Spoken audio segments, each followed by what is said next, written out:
جیسا کہ آپ حضرات بخوبی واقف ہیں کہ آج ہم جس مقصد کے لیے جمع ہوئے ہیں وہ مقصد ایک نظریات ہے، ایک فکر ہے۔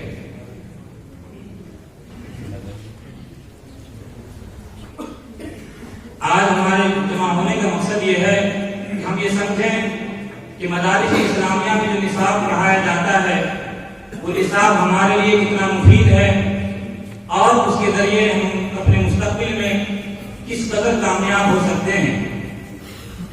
سامعین، تعلیم ہر قوم کی بنیاد ہوتی ہے۔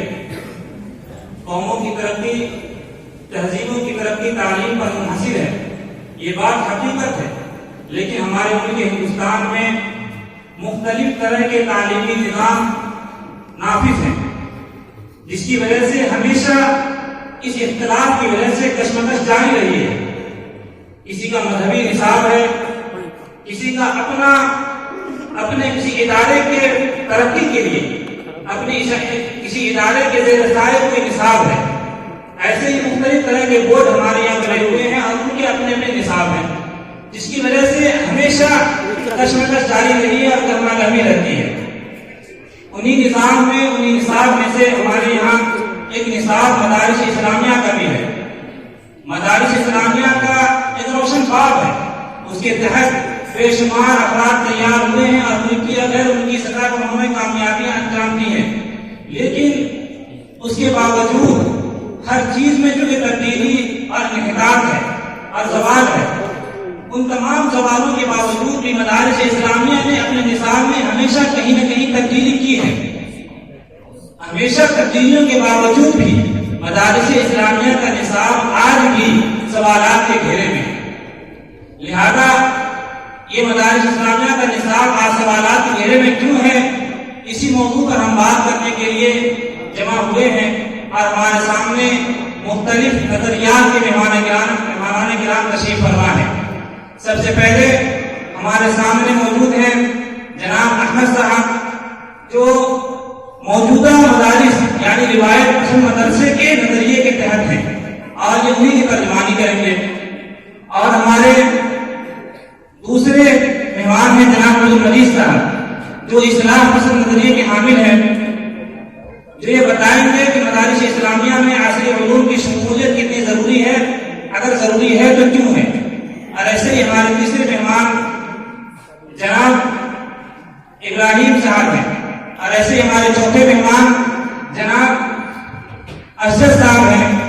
یہ ہمیں بتائیں گے کہ ہندو تہذیب میں اور ہندو مذاہب میں ہمارے یہاں جو نصاب پڑھایا جاتا ہے، یعنی کہ مذہبی نصاب جو پڑھایا جاتا ہے وہ کتنا مفید ہے، یا تو ہندو میں کتنا مفید ہے، یا مسلمانوں میں، یا بدھسٹ میں، یا عیسائیوں میں، یعنی مذہبی نصاب کو کتنا دخل ہے ہمارے ملک ہندوستان میں ترقی میں یا تنزلی میں۔ تو بہرحال ہم اپنے تمام مہمان کرام کا شکریہ ادا کرتے ہیں، ساتھ ہی ساتھ آپ سامعین حاضرین کا بھی شکریہ ادا کرتے ہیں، اور سب سے زیادہ شکر گزار ہیں جناب شکر گزار ہیں ہم اپنے محترم صاحب کا اور ایسے ہی تمام اساتذہ کرام کا کہ انہوں نے اپنا قیمتی وقت نکالا ہے اور ہمارے ٹی وی ڈیبیٹ میں تشریف لائے ہیں۔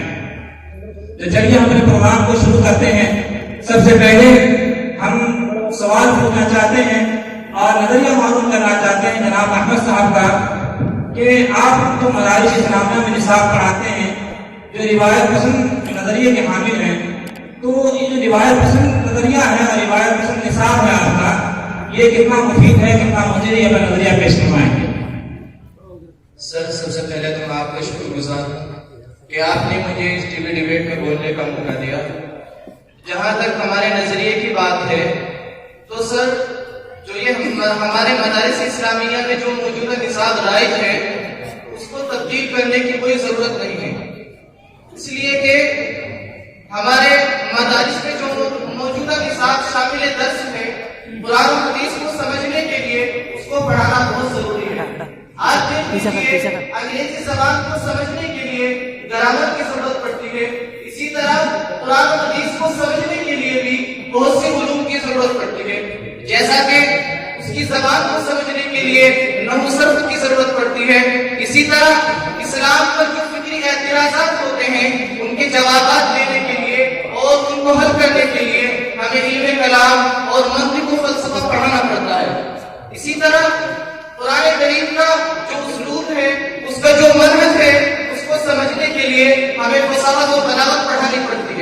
لہذا ہمارے مدارس میں جو نصاب پڑھایا جاتا ہے، جو علوم پڑھائے جاتے ہیں، ان میں سے کوئی ایک علم بھی بیکار اور ضائع نہیں ہے، بلکہ وہ مفید ہے۔ لہذا ہمارا ماننا یہ ہے کہ اس میں ہمارے نصاب میں تبدیلی کی کوئی ضرورت نہیں ہے۔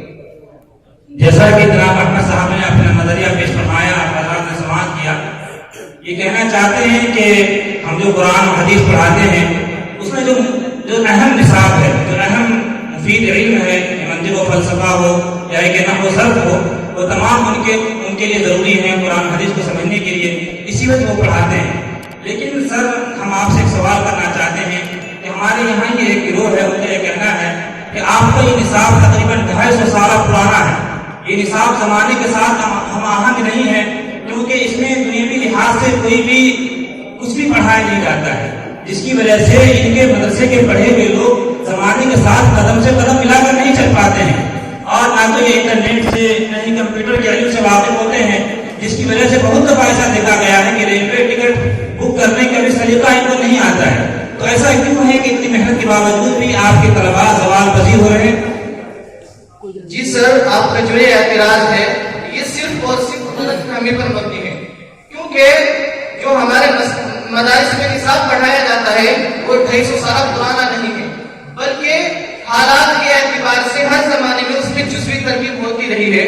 جیسا کہ آپ دیکھ لیجئے کہ سب سے پہلے عربی ادب کی جو قدیم اور معتبر کتابیں ہیں، مثلا نصرۃ الیمن وغیرہ، وہ ہمارے یہاں نصاب میں داخل تھی، لیکن اب زمانے کے اعتبار سے ہمارے ذمہ داران مدرسہ نے اس میں دیگر کئی طرح کی کتابیں شامل کی ہیں، جیسا کہ منصورات وغیرہ۔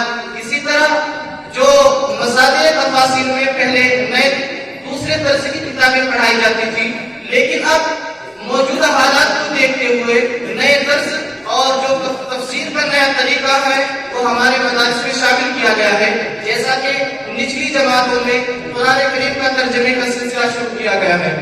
اور سر جو آپ نے سوال کیا ہے کہ جو ہمارے مدارس کے فضلاء ہوتے ہیں وہ کمپیوٹر، لیپ ٹاپ اور انٹرنیٹ کی دنیا سے بالکل ناغلط ہوتے ہیں، تو سر یہ تو ایسی چیزیں ہیں کہ انسان پوری زندگی میں کبھی نہیں سیکھ سکتا ہے، ایسی چیزیں ہیں۔ سر آپ نے یہ بتایا ہے کہ آپ کے یہاں ہر چیز ہے اور نصاب پڑھایا بھی جاتا ہے، لیکن اس کے باوجود کئی طرح کے سوالات آپ پر آتے ہیں کہ آپ کے یہاں انٹرنیٹ کی پڑھائی ہو یا ایک کمپیوٹر کی پڑھائی ہو یا دوسری طرح کی تعلیم ہو، وہ تمام تعلیم بعد میں دی جاتی ہیں، کہ آپ نے فرمایا کہ ہم اپنے نصاب میں تبدیلی بھی کرتے رہے ہیں، لیکن تبدیلی بھی ایسی کر رہے ہیں کہ بار بار اسی کتاب کو کسی دوسری شکل میں لا رہے ہیں۔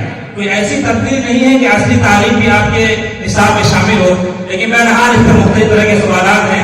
اس سوالات سے پہلے ہم اپنے ایک دوسرے مہمان جناب ابراہیم صاحب کے پاس جانا چاہتے ہیں، جو ایک اصلاح پسند نظریہ رکھتے ہیں۔ یہ چاہتے ہیں کہ مدارس اسلامیہ میں جو نصاب ہے، مروجہ نصاب جو چل رہا ہے بھی روایت پسند نظریہ، اس میں کہیں نہ کہیں عصری علوم کی شمولیت ضروری ہے۔ تو لہٰذا ہم ابراہیم صاحب سے پوچھنا چاہتے ہیں کہ آپ اپنے اس نصاب کے بارے میں کیا کہنا چاہتے ہیں؟ سب سے پہلے تو میں آپ کا شکریہ ادا کرنا چاہوں گا کہ آپ نے اس خوبصورت سے پروگرام میں مجھے بھی مدعو کیا۔ بہرحال اس میں کوئی شبہ نہیں کہ کسی قوم کی ترقی اس وقت تک نہیں ہو سکتی ہے جب تک اس کے اندر صحیح تعلیم نہ ہو۔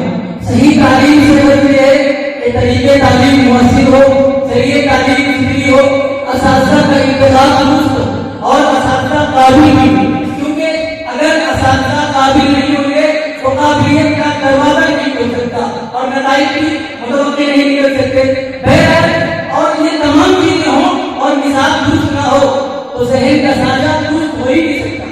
اور جہاں تک کی بات ہے نصاب میں تبدیلی کے ذریعے سے اس سے کون انکار کر سکتا ہے؟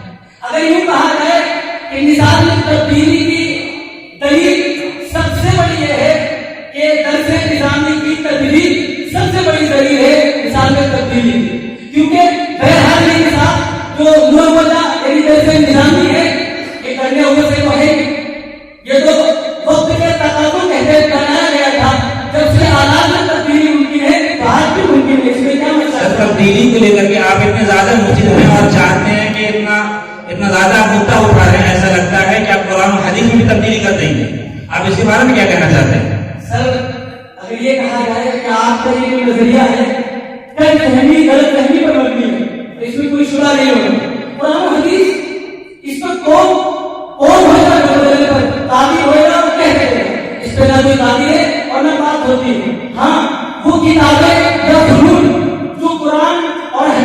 काबिल की हैसियत से जेर तदरीस आदि वो बदली जा सकती है और बदली गई है, इसमें कोई शुबा नहीं। आप याद रखें, कुरान हर जमाने में रहता है, लेकिन उसके तस्लीमात के अंदाज मुख्तलिफ और बदलते रहे।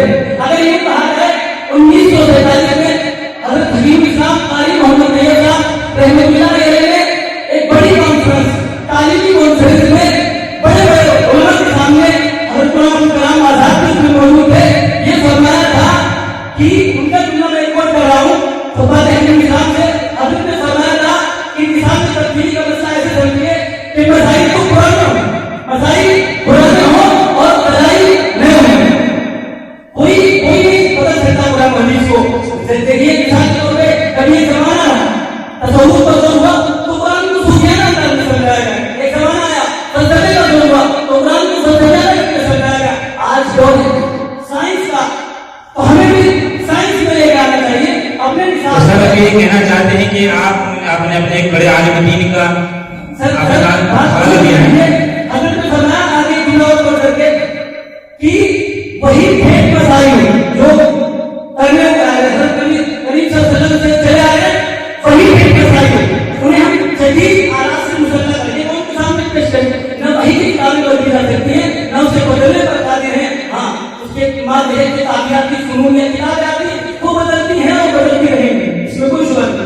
जी ठीक है, आपने अपना एक नजरिया पेश फरमाया है और आप ये कहना चाहते हैं, आपने एक बड़े आलिम दीन का हवाला भी दिया है कि कुरान और हदीस हर जमाने के लिए है, तो जब जिस जमाने में जिस इल्म की जरूरत हो उसको उसी अंदाज में कुरान और हदीस को समझना चाहिए। जिस जमाने में मंतिक और फलसफा की जरूरत थी तो मंतिक और फलसफा के जरिए से, और आज साइंस और टेक्नोलॉजी का दौर है तो उसी अंदाज में कुरान और हदीस को समझना चाहिए। आपने इसी मुद्दे को पेश किया है, तो तस्वीर ठीक है, हम आपके नजरिए के लिए दोबारा हम आप पर आएंगे और आप पर कुछ सवाल भी हैं हमारे ऑडियंस की तरफ से जो हमारे पास आए हैं अभी। लेकिन हम अपने एक तीसरे मेहमान जनाब अब्दुल मजीद साहब जो सेकुलर जहनियत के हैं और उनकी तर्जुमानी कर रहे हैं, ये अपना एक नजरिया पेश फरमाएंगे कि आप मदारिस इस्लामिया को तब्दीली के एतबार से किस अंदाज में देखना चाहते हैं। सर सबसे पहले तो मैं शुक्रगुजार हूँ आपका कि आपने अपने इस टीवी डिबेट में हमें मदद किया। Thank you sir. सर इससे पहले मौलवी अहमद साहब और मौलवी इब्राहिम साहब ने अपना पक्ष आपके सामने पेश किया, लेकिन मैं इनके राय का एहतराम जरूर करता हूँ, लेकिन इनके राय से मैं मुत्तफिक नहीं हूँ। देखिए सर, दीनी मदारिस का जो मुरव्वजा निसाब तालीम है, इसकी बुनियाद तालीमी तौर पर उस मिसाल पर रखी गई है जिसे 2.5 सदी कबल मुल्ला निजामुद्दीन सहालवी नामी शख्स ने मुरतब किया था। और ये जो निजाम है ये 2.5 सदी कबल की ज़हनियत पर मबनी है जो सरासर दकियानूसियत पर मबनी है, और अहले मदारिस के दरमियान में दर्स निजामी से मशहूर है, और वो तलबा इस दर्स निजामी की दकियानूसियत से मुतासिर होकर इस फरसुदा निजाम से, इस फरसुदा निजाम को पढ़कर उससे मुतासिर होकर मैदान अमल में आते हैं, तो उनमें नुक्ताचीनी, शिद्दत और जुमूद वाज़ेह तौर पर नजर आती है। और मदारिस के खुदरा किसी भी सरकारी मैदान में या किसी भी सरकारी महकमाजात में अपनी खिदमत अंजाम देते हुए नजर नहीं आते। उसकी वजह यह है कि मदारिस के खुदरा साइंस, रियाजी उलूम और जितने भी सरकारी उलूम हैं, जितने भी जरूरी उलूम हैं, उनसे बिल्कुल नावाकिफ होते हैं, नाबलद होते हैं। और दूसरी बात यह है कि जैसे ये शख्स कह रहे थे, उनके नजरिए यह है कि इसमें थोड़ी चेंजिंग की जाए, लेकिन सर मैं कहता हूँ हमारा नजरिया यह है कि चेंजिंग की भी जरूरत नहीं है, बल्कि इस फरसुदा निजाम को सिरे से खत्म कर दिया जाए। सर मुझे अपनी बात मुकम्मल करने दी जाए। मैं आपको मिसाल दे रहा हूँ कि आपके सामने मिसाल मदरसा बोर्ड, बिहार मदरसा बोर्ड, यूपी मदरसा बोर्ड, बंगाल मदरसा बोर्ड, इसकी मिसाल हम सबके सामने है कि असली उलूम तो इनमें दाखिल कर दिए गए हैं, लेकिन उसके बावजूद भी कोई खातिर तब्दीली नहीं आ सकी है।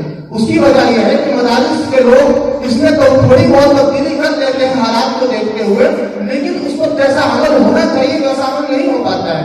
इसलिए सर हमारा मुतालबा यह है कि इस मौजूदा निजाम को बिल्कुल खत्म कर दिया जाए और जदीद लाइका अमल जो असली तकाज़ों से हम आहम हो उसको दाखिल हिसाब किया जाए। सर हमने आगे बात सुनी, आपको इतना मौका मिलेगा, सवाल हम होंगे हमारे पैनलिस्ट की तरफ से, इंशाल्लाह उसका भी जवाब होगा। लेकिन हम सर आपके इस नजरिए पर आना चाहते हैं कि आप ये कह रहे हैं कि मदारिस में जो निसाब पढ़ाया जाता है उसमें या तो रिवायत पसंद नजरिया हो या रिवायत पसंद निसाब हो या एक उसमें असली उलूम की शमूलियत वाला निसाब हो। दोनों निसाब ही आपके लिए मुफीद नहीं है आपके यहाँ। जी सर। लेकिन सर आर्टिकल 26 में हमारे हिंदुस्तान के कानून में मौजूद है कि आदमी को अपने मजहबी उलूम हासिल करने का हक है, या कोई भी तालीम हो, अपना पसंदीदा निजाम, अपनी पसंदीदा तालीम हासिल करने का इंसान को हक है। फिर आप इसे फर्जूदा निजाम क्यों कहते हैं? देखिए सर, सबसे पहले मैं आपको बता देना चाहता हूँ कि हम तालीम के खिलाफ नहीं है, चाहे वो मजहबी तालीम हो, चाहे कोई दूसरी तालीम हो, हम किसी भी तालीम के खिलाफ नहीं है। लेकिन तालीम से मुराद क्या हो? तालीम से मुराद जरूरी तालीम हो, असली उलूम की तालीम हो, साइंस हो, रियाजी हो, जुबान की तालीम हो, इसको तालीम कहा जाता है।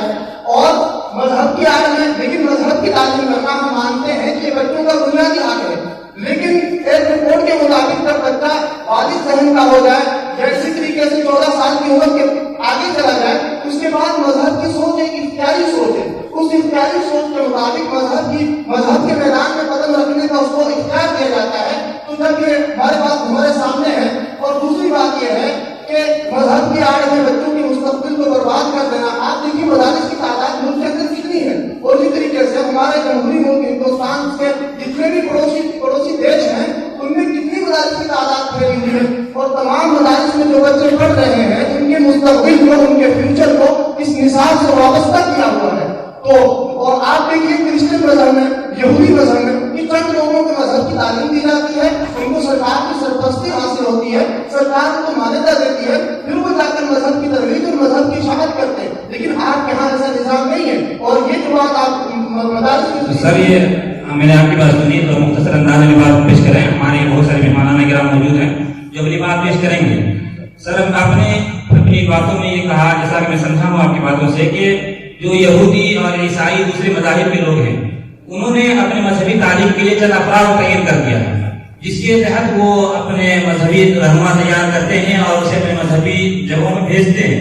ये मदारिस इस्लामिया का जो ये निसाब है, ये जो निज़ाम है, स्ट्रक्चर है, जो कसीर तादाद में फैला हुआ है, ये सही नहीं है।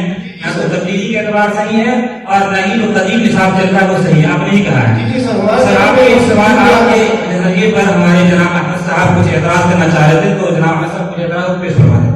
सर, जनाब अब्दुल मजीद साहब से मेरा ये एतराज है कि इन्होंने अभी ये कहा है कि जो फुज़लाए मदारिस होते हैं वो सरकारी महकमों में काम करते नजर नहीं आते हैं। सर, मैं इनकी बात से बिल्कुल मुत्तफिक नहीं हूँ, इसलिए कि मेरे पास बहुत सी रिपोर्ट मौजूद है जो ये वाज़ेह करती है कि फुज़लाए मदारिस सरकारी महकमों में भी काम करते हैं, और बहुत जगह उन्होंने यूपीएससी और नीट वगैरह के इम्तिहानात में भी आला नंबर से कामयाबी हासिल की है। जैसा कि मेरे पास एक रिपोर्ट मौजूद है कि 2014 से लेकर अब तक 20 मदरसे के स्टूडेंट ने जो यूपीएससी के इम्तिहानात में आला नंबर से कामयाबी हासिल की है, और उनमें ज्यादातर तलबा वो थे जिनका मजमून उर्दू था। इसी तरह हमारे पास एक और रिपोर्ट मौजूद है कि 2021 के इम्तिहानात में, नीट के इम्तिहानात में 4 तालिब इल्मों ने आला नंबर से कामयाबी हासिल की, और वो चारों के चारों मदरसा बैकग्राउंड से थे। इससे मालूम होता है कि जो हमारे मदरस के फुज़ला है वो भी सरकारी महकमों में काम करते हैं और दीगर तालीम में आला नंबर हासिल करते हैं। जनाब अहमद साहब ने अपना एक एतराज पेश किया, और ये कहना चाहते हैं अब्दुल मजीद साहब के ऊपर निजाम पर कि हमारे यहाँ से भी जो बच्चे फारिग होते हैं वो भी कामयाब हैं, और यूपीएससी का हो, या नीट का हो, या जेई का हो, दूसरे एग्जाम जो बड़े बड़े इम्तिहानात होते हैं हिंदुस्तान में, वो कामयाबी हासिल करते हैं आला नंबर से, जबकि उनका सब्जेक्ट उर्दू होता है या अरबी होता है, कोई दूसरे भी सब्जेक्ट में वो कामयाबी हासिल करते हैं। तो बहरहाल हम इनकी बातों पर आएंगे दोबारा, लेकिन हमारे चौथे मेहमान जनाब अजद साहब बैठे हुए हैं। ये एक हिंदू गुरु हैं, उनकी तर्जुमानी कर रहे हैं। हम इनको अपने पास इसलिए बुलाए हैं ताकि हम ये समझ सकें कि जो हमारे यहाँ जो मजहब का निज़ाम है, या तो हिंदू की यहाँ ही बच्चे सही हो, लेकिन उस मजहब के निज़ाम में जो तालीम दी जाती है वो तालीम हमारे लिए कितना मुफीद है या मुज़िर है, वो ये बताएंगे हमें। तो सर, जनाब अजद साहब ये बताएं कि आप जो मजहबी तालीम देते हैं उस पर आपका क्या नजरिया है? सर, आपका बहुत बहुत धन्यवाद कि आपने मुझे इस टीवी डिबेट में आमंत्रित किया, और हिंदू धर्म में शिक्षा का सिद्धांत क्या है उसको जनता के सामने रखने का एक शुभ अवसर दिया। सर, हम लोग धर्म को मानते हैं और धार्मिक शिक्षा को अवश्य समझते हैं, इसलिए हम अपने लोगों को मठों में, आश्रम में और गुरुकुल में सामाजिक शिक्षा के साथ साथ धार्मिक शिक्षा भी देते हैं, और संस्कृत की शिक्षा पर बहुत ध्यान देते हैं। क्योंकि हिंदू धर्म अधिकतर संस्कृत भाषा में और हमारी तमाम धार्मिक पुस्तकें संस्कृत में। आज भी हमारे मंदिरों में जो गीत गाए जाते हैं और हनुमान चालीसा का पाठ किया जाता है वह तमाम के तमाम संस्कृत भाषा में। और हम स्वामी विवेकानंद जी के जीवन के अनुसार शिक्षा देते हैं, गोया कि हम धार्मिक शिक्षा के विरोध में नहीं। जैसा कि सर आपने बताया कि आप धार्मिक शिक्षा के विरोध में नहीं हैं और आप स्वामी विवेकानंद के नजरियात के एतबार से आप तालीम देते हैं, आप मजहबी तालीम के खिलाफ नहीं है और उसे अच्छा समझते हैं सर। लेकिन इस अगर मजहबी तालीम ही को फरोग दिया जाए और हम आदि मजहब के पीछे लगे रहे तो इस मजहबी तालीम से हमारे देश को क्या फायदा होता है, देश हित में उसका क्या होता है?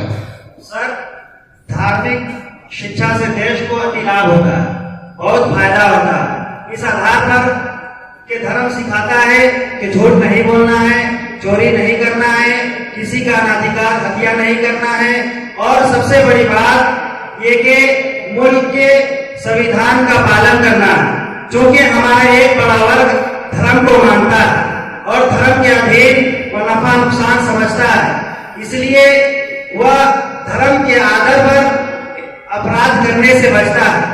तो कहीं न कहीं समाज और माशरा बेहतर बनता है, जिससे देश को फायदा होगा और एक धार्मिक व्यक्ति एक अच्छा नागरिक बनता है। तो सर आप ये कहना चाहते हैं कि अगर मजहबी तालीम दी जाए तो उससे समाज में क्राइम पर रोक लगेगी और आदमी धर्म के आधार पे या किसी गुरु के बात मानने की वजह से या किसी गॉड के खौफ से वो क्राइम करने से बचेगा, इससे समाज में सुधार आएगा और अमन और पीस का माहौल कायम होगा।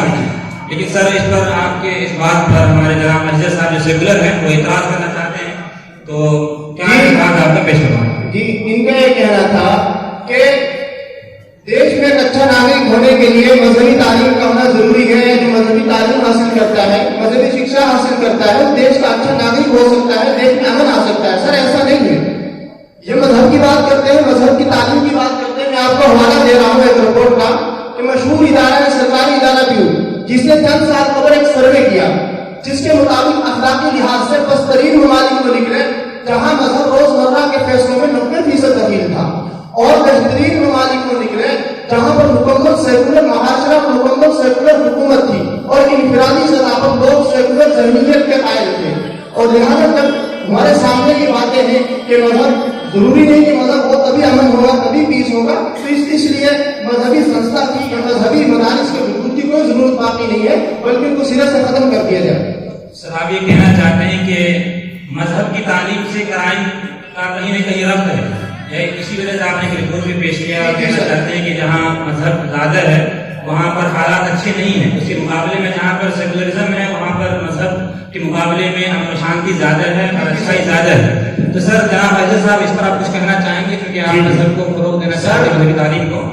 हमारे भारत में 4000 गुरुकुल है, जहाँ तकरीबन 10 लाख छात्र ज़ेरे तालीम है।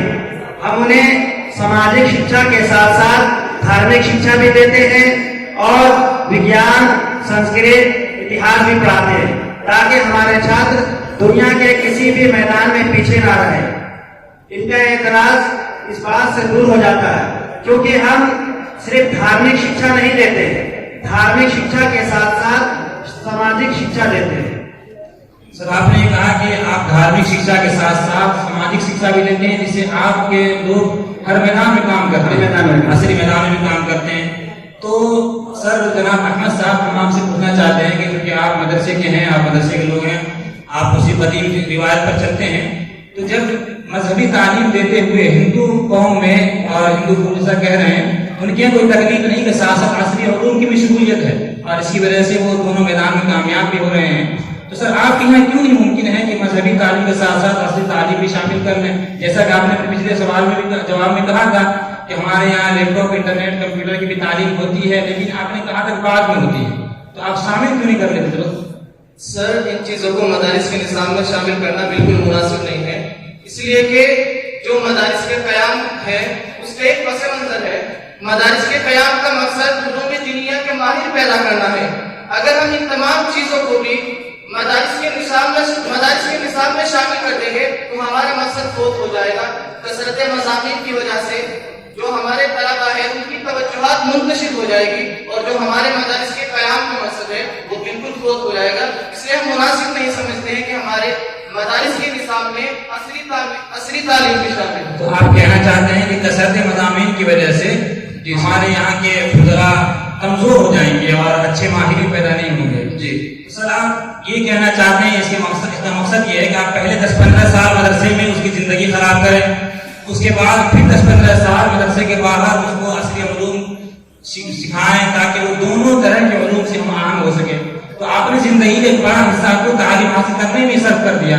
جب آپ زندگی کا بڑا حصہ تعلیم حاصل کرنے میں ہی لگائیں گے تو پھر دیش اور دنیا کے لیے کیا کام کریں گے؟ نہیں سر, ایسا بالکل نہیں ہے, بلکہ ہمارے جو طلبہ مدارس میں پڑھتے ہیں اگر وہ اپنی دینی تعلیم مکمل کرنے کے بعد عصری تعلیم حاصل کرنا چاہتے ہیں تو اس کے ہمارے پاس بہت سے آفر ہیں.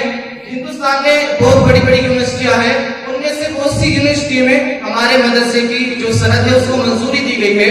اگر ہمارے طلبہ دینی تعلیم حاصل کرنے کے بعد عصری تعلیم حاصل کرنا چاہتے ہیں تو وہ وہاں جا کر بآسانی اپنی تعلیم مکمل کر سکتے ہیں اور دونوں چیزوں میں ماہر بن سکتے ہیں. سر یہ آپ کہنا چاہتے ہیں کہ آپ کے نصاب کے بعد جو آپ کے مدارس کے اسناد کا الحاق ہے دوسرے یونیورسٹیز سے, تو اس میں کم وقت میں آپ تعلیم دلانا چاہتے ہیں. جی تو آپ اس سے ان کی زندگی بتانا چاہتے ہیں, ان کے عمر کے اوقات بتانا چاہتے ہیں.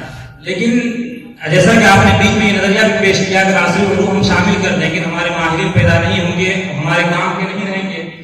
تو اسی نظریے پر ہمارا ایک اعتراض ہوتا ہے جناب ابراہیم صاحب سے جو عصری علوم کی شمولیت کے حامل ہیں. تو سر جب ہمارے کثرت مضامین کی وجہ سے یا یہ کہ اگر ہم عصری علوم شامل کر دیں گے تو ہمارے کام کا انسان رہے گا نہیں کہ دوسرے میدان میں کامیاب رہے گا, تو ایسے آدمی ہم کیا کریں گے؟ سر یہ آپ کا یعنی تیسرا سوال یہ بھی غلط فہمی پر مبنی ہے. آپ تاریخ اسلام اٹھا کر دیکھیں, تاریخ اسلام کو بڑی چیزیں ابھی تقریباً 100-250 اس کی تاریخ اٹھا کر دیکھیں. ایسے ایسے لوگ ملے ہیں قوم ملت کو, ایسے لوگ ملے ہیں جو دینی علوم کے بھی ماہر ہیں اور دنیا کے علوم کے بھی ماہر ہیں. ملک کا آزاد ہوا, ملک کی آزادی کے بعد سب سے پہلے جو وزیر تعلیم بنے وہ مولانا. آپ دیکھو جہاں وزیر تعلیم ہے یعنی حضرت مولانا عبد الکلام آزاد, آپ وزیر تعلیم ہوئی اور جامع مسجد کے اندر قرآن کی تفسیر کی گئی. آپ کیسی بات کریں گے؟ حضرت مولانا پانی تعلق, حضرت حجت الاسلام مولانا قاسم نانوتوی, آپ کیا سمجھتے ہیں حضرت دینی علوم حاصل کرتے نہیں؟ آپ حضرت حجت الاسلام دینی علوم اور دنیا کے علوم دونوں میں سنگم. آپ دیکھیے آپ ماہر علوم ریاضت کی ہے, آپ ریاضیات کی ماہر ہیں, علوم فلکیات کی ماہر ہیں, آپ تقابل ادیان کے بھی ماہر ہیں, اور حضرت ایسے ایسے علوم پر قابل تھے جس کی مثال چندہ ملتی. آپ ہی کیسی بات کرتے ہیں؟ آپ ابھی بھی کہیں اس زمانے میں سر ان کی بات اس زمانے میں کہہ رہا ہوں اس محفل میں بھی اللہ کا شکر ہے اس محفل میں بھی ایسے لوگ ہیں کہ جو دونوں علوم کے سنگم ہیں. ایسی بات آپ کر رہے ہیں. آپ کی نظریے میں سر ایک سوال ہوتا ہے, جناب احمد صاحب اس سوال کو اٹھائیں گے اور یہ اپنا نظریہ پیش کریں گے. سر آپ نے ماضی کے کچھ اکابرین کے نام ذکر کیے ہیں اور یہ کہا ہے کہ وہ دونوں علوم میں مہارت رکھتے تھے. آپ کی بات بالکل ٹھیک ہے, لیکن سر آپ کو یہ معلوم ہونا چاہیے کہ جو جن اکابرین کے آپ نے نام لیے ہیں وہ سب انہی مدرسوں کے پڑھے ہوئے ہیں. انہوں نے اولاً اپنی دینی تعلیم میں مہارت حاصل کی, اس میں مکمل مہارت حاصل کرنے کے بعد انہوں نے عصری تعلیم کی. ان کا جو سوال ہے سر, جو اعتراض ہے وہ تو بہرحال ایک تحقیق طلب ہے, لیکن میں اس سوال کے بعد ایک سوال آپ سے کرنا چاہتا ہوں کہ آپ نے اگر عصری علوم کی شمولیت کر دی مدارس اسلامیہ کے نصاب میں, مثلا ہم نے ایک شخص کو اپنا فاضل بنایا, اچھا عالم بنایا, اس کے بعد وہ 10 سال یا 5 سال لگا کر کے مزید یونیورسٹی کی تعلیم حاصل ڈاکٹر بنتا ہے. ڈاکٹر بننے کے بعد وہ کسی ہاسپٹل یا میڈیکل اسٹور میں اپنی پریکٹس کرتا ہے, زندگی کا زیادہ بڑا حصہ وہی لگاتا ہے. تو دین کی کیا خدمت کرے گا اور ہمارے پڑھائی کا کیا فائدہ ہوگا؟ سر آپ کا یہ سوال مزید ایک فہمی کو دلالت کرتا ہے. آپ کیسی بات کر رہے ہیں؟ اگر ایک عالم مطلب عالم بنے گا, ڈاکٹر بھی بنے گا, تو وہ کیسے دین کی خدمت کرے گا؟ تو ایسا لگا کہ آپ نے دین کی خدمت کو مسجد اور مصلی پر منحصر کر دیا. نہیں سر, ایسا نہیں ہے. ایک آدمی اگر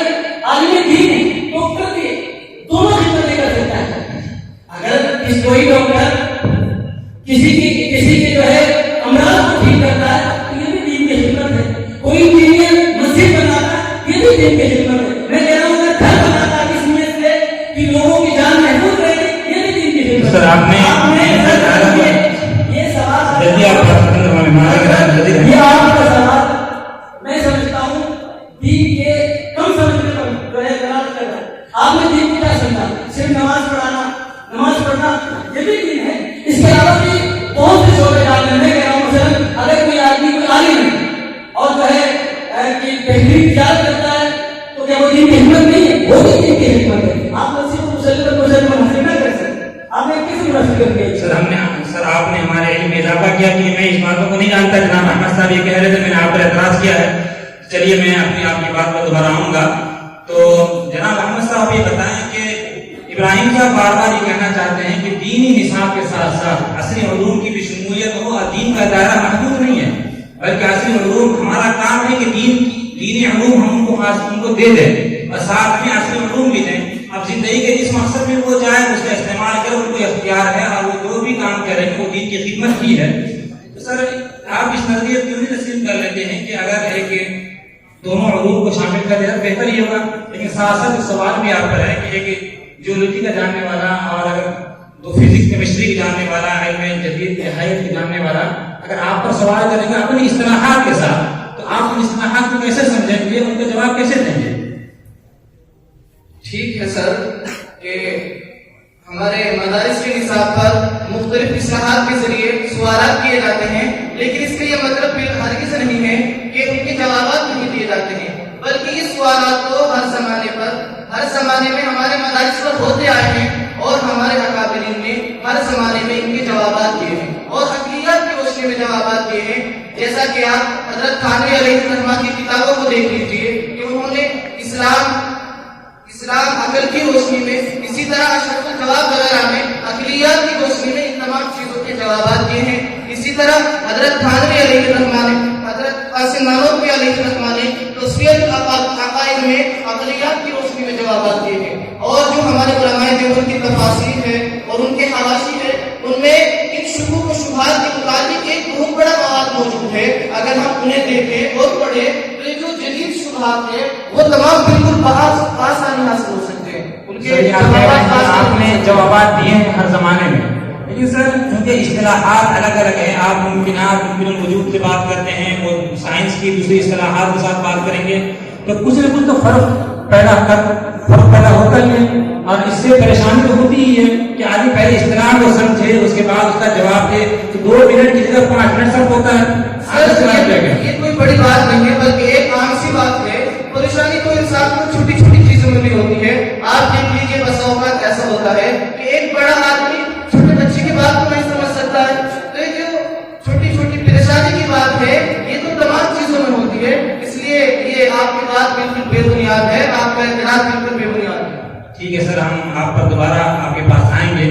हमारे हिंदू गुरु जनाब अरशद साहब बहुत देर से मुंतजिर हैं। हम इनसे पूछना चाहेंगे, इन्होंने अपने एक नजरिए बताया था कि हमारे यहाँ के फारिगीन भी होते हैं और हम अपने यहाँ गुरुकुल में और दूसरे संस्था में तालीम देते हैं। तो हम ये कहना चाहते हैं कि सर आपके जो फारिगीन हैं वो इस देश में क्या करते हैं, देश के लिए कितने मुफीद साबित होते हैं, देश के किस पदों पर जाते हैं, क्या वो सिर्फ मजहबी तालीम ही देते हैं जाकर के गुरुकुलों में, या ये कि वो देश के बड़े पदों पर भी होते हैं? सर हमारे यहाँ स्नातका शिक्षा प्राप्त करने के बाद दुनिया के हर क्षेत्र में काम करते हैं, जैसे कि समाज सेवा, स्कूलों और कॉलेजों में लेखक और अध्यापक के रूप में कार्य करते हैं, बड़े बड़े मंदिरों और धार्मिक स्थलों पर पुजारी का कार्य करते हैं, राजनीतिक के जरिए लोगों के दुख दर्द में शामिल होकर उनकी सेवा करते हैं, बिजनेस करते हैं, सरकारी या प्राइवेट जॉब करते हैं। सर हमारे पास ऐसे लोगों की एक लंबी सूची है, उनमें से कुछ का नाम मैं प्रस्तुत करता हूँ, पेश करता हूँ। राजा राम मोहन राय जो एक समाज सेवक थे। इसी तरह आचार्य बालकृष्ण जो पतंजलि उत्पादन के ऑनर है, जिनकी उत्पादन पूरी दुनिया में प्रसिद्ध है, मशहूर है। आचार्य नरेंद्र देव जयंती जो 17 मई 1934 को कांग्रेस पार्टी में सम्मिलित होकर देश और जनता की बहुत सेवा की। इसी तरह आचार्य विनोबा भावे जो एक समाज सुधारक और स्वतंत्र सेनानी थे और भूटान आंदोलन में 13 साल शरीक रहकर पूरे मुल्क का दौरा किया, जिसे भारत रत्न चक्र से सम्मानित भी किया गया। इसी तरह हमारे गांधी जी जब 1915 को अफ्रीका से भारत वापस आए तो अहमदाबाद में साबरमती आश्रम की बुनियाद रखी, जहां धार्मिक शिक्षा भी दी जाती थी और कला भी सिखाया जाता था। सर, आपने अपने फारदीन की एक लंबी सूची हमारे सामने पेश की है और जैसा आपने कहा कि हमारे फारदीन दुनिया के हर हिस्से में काम करते हैं और करते आ रहे हैं, लेकिन हमने सुना है कुछ रिपोर्ट भी हमारे सामने है कि उसमें कि आप सरकार मजहबी तालीम पर खर्च करती है, तो उससे ऐसा नहीं लगता है कि मजहबी तालीम पर खर्च करना मजहब को फरोग देना है, मजहब को बढ़ावा देना है? सर, अल्पसंख्यक को धार्मिक आरक्षण उपलब्ध कराना यह हुकूमत की जिम्मेदारी है। अगर हुकूमत उन पर पैसे खर्च कर रही है तो ये धर्म को बढ़ावा देना नहीं हुआ, बल्कि ये एक सेकुलर निजाम है जिसके तहत वो खर्च कर रही है। और दूसरी बात कि सरकार सिर्फ हिंदू धर्म पर पैसे खर्च नहीं करती है, बल्कि इसके अलावा जितने भी धर्म है, चाहे मुस्लिम धर्म हो, ईसाई धर्म हो, सिख धर्म हो, बुद्धिस्ट धर्म हो, तमाम धर्मों के शिक्षा पर सरकार पैसे खर्च करती है। और आपके यहाँ मुसलमानों के यहाँ सरकारी बोर्ड में एक अध्यापक का मासिक वेतन 70-70 हजार रुपया है। और तीसरी बात कि जवाब दिया, मैंने आपकी बात को सुन लिया है कि हर मजहब में सरकारी पैसा खर्च होता है जी, और हर मजहब की तालीम में सरकार पैसा खर्च करती है, इस एतबार से कि उनकी अकलियत में अकलियत की जो जरूरी चीजें हैं, मजहबी चीजें हैं, उनको फरोग देना नहीं है, बल्कि उनकी तहफ़्फ़ुज़ फराहम करना है। तो आखिरी सवाल हम ले लेते हैं अब अपने जनाब अहमद साहब से कि आप ये बताएं सर कि आप जो मजहबी तालीम देते हैं, आपके इतने ज्यादा बड़े बड़े मदरसे हैं और बोर्ड के मदरसे हों या आपके प्राइवेट मदरसे, कई हजार मदरसे आपके यहाँ चलते हैं, इस मदरसों से मदरसों के पढ़े हुए से ये मजहबी तालीम से हमारे देश से क्या फायदा होगा? सर, मदारिस इस्लामिया की मुल्क के लिए बहुत सी खिदमत है। अब भी हम मदारिस के अंदर मजहबी तालीम देते हैं, जिसके तहत एक तालिब इल्म को अच्छा शहरी बनाया जाता है और उसे मुल्क की पासदारी का मुहक्किक बनाया जाता है। जब वो यहाँ से निकल कर बाहर जाता है तो उसके जरिए पूरे माशरे में और पूरी सोसाइटी में अमन और अमान का माहौल पैदा होता है, जिससे सब लोग जिंदगी गुजार सकते हैं।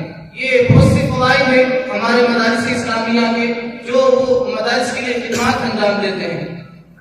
तो सर, आपने बताया कि मदारिस इस्लामिया का सिस्टम जो है, जो निसाब पढ़ाया जाता है, उससे सिर्फ जरूरी नहीं है कि असली मैदान में ही कामयाबी हासिल की जाए, बल्कि वहाँ के पढ़े हुए एक अच्छा शहरी बनते हैं। और जो मदारिस इस्लामिया में उनको तालीम दी जाती है, उस तालीम की रोशनी में वो मुल्की कवानीन का भी ख्याल करते हैं, जिसकी वजह से अमन बहाल होता है।